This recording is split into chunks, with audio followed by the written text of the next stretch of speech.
ವರ್ಷದ 365 ದಿನಗಳನ್ನು ಒಂದೇ ಶಿವಲಿಂಗದ ಮೇಲೆ ನೋಡಲು ಸಾಧ್ಯವೇ? ಬನ್ನಿ ತೋರಿಸುತ್ತೇನೆ. ಯಾವುದೇ ಟೆಕ್ನಾಲಜಿ ಇಲ್ಲದ ಕಾಲದಲ್ಲಿ ಸೂರ್ಯನ ಮೊದಲು ಕಿರಣ ನೇರವಾಗಿ ದೇವರ ಮುಖದ ಮೇಲೆ ಬೀಳುವಂತೆ ಈ ದೇವಸ್ಥಾನವನ್ನು ಹೇಗೆ ಕಟ್ಟಿದ್ದರು? ಪಾಂಡುರಂಗನ ಚಂದ್ರಭಾಗಿ ಹುಟ್ಟುವುದೇ ಇಲ್ಲೇ. ಸೀನಾ ಮತ್ತು ಭೀಮಾ ನದಿಗಳು ಈ ಅದ್ಭುತ ಸಂಗಮವನ್ನು ನೀವು ನೋಡಬೇಕೇ?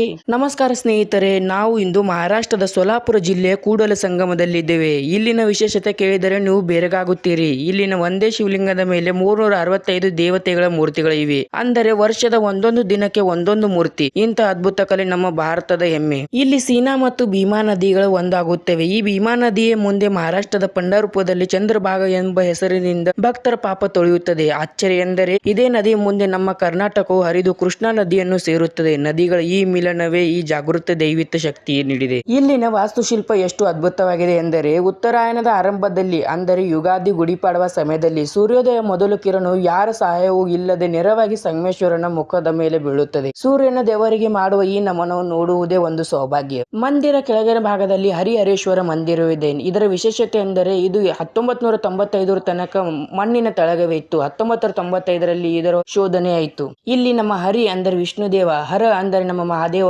ಏಕತ್ರ ಇರುವ ಒಂದು ಮಂದಿರವಿದೆ. ಏಕತ್ರ ಹರಿಹರೇಶ್ವರ ಬೇರೆ ಇಲ್ಲ, ಒಬ್ಬರೇ ಅದರೆಂದು ತೋರಿಸಿಕೊಡುತ್ತದೆ ಈ ಮಂದಿರ. ಮಂದಿರದ ಹೊರಭಾಗದಲ್ಲಿ ನೀವು ಗಮನಿಸಬಹುದು ಅನೇಕ ಆಕ್ರಮಣಕಾರರು ನಮ್ಮ ದೇವತೆಗಳ ಮೂರ್ತಿಗಳ ಮುಖವನ್ನು ಸತ್ಯನಾಶ ಮಾಡಿದ್ದಾರೆ. ಇಷ್ಟೆಲ್ಲ ದಾಳಿಗಳ ನಡುವೆಯೂ ಈ ಮಂದಿರ ಇಂದಿಗೂ ಭಕ್ತರ ನಂಬಿಕೆಯ ಕೇಂದ್ರವಾಗಿದೆ. ಇಂದು ಇಲ್ಲಿ ಪ್ರವಾಸಿಗರಿಗೆ ಬೋಟಿಂಗ್ ವ್ಯವಸ್ಥೆ ಇದೆ ಮತ್ತು ಭಕ್ತರಿಗೆ ದಾಸೋಹದ ವ್ಯವಸ್ಥೆ ಇದೆ. ಇಲ್ಲಿ ಹೋಟೆಲ್ ಮತ್ತು ಅನ್ನಕ್ಷೇತ್ರ ಕೂಡ ಇದೆ. ಸಂಗಮೇಶ್ವರ ಎಂದರೆ ಸಂಗಮದ ಈಶ್ವರ. ಪ್ರಕೃತಿ ಮತ್ತು ಭಕ್ತಿ ಒಂದಾಗುವ ಈ ಸ್ಥಳಕ್ಕೆ ನೀವು ಒಮ್ಮೆ ಭೇಟಿ ನೀಡಿ. ಇಲ್ಲಿ ಹೋದಾಗ ನಿಮಗೆ ಅನೇಕ ರಹಸ್ಯಗಳು, ಗುಪ್ತತೆಗಳು ನಿಮಗೆ ಗೊತ್ತಾಗುವುದು. ನನ್ನ ಈ ಫೀಲ್ಡ್ ಪ್ರಾಜೆಕ್ಟ್ಗೆ ಮಾಹಿತಿ ನಿಮಗೆ ಇಷ್ಟವಾದರೆ ಲೈಕ್ ಮಾಡಿ, ಚಾನೆಲ್ಗೆ ಫಾಲೋ ಮಾಡಿ. ಧನ್ಯವಾದಗಳು.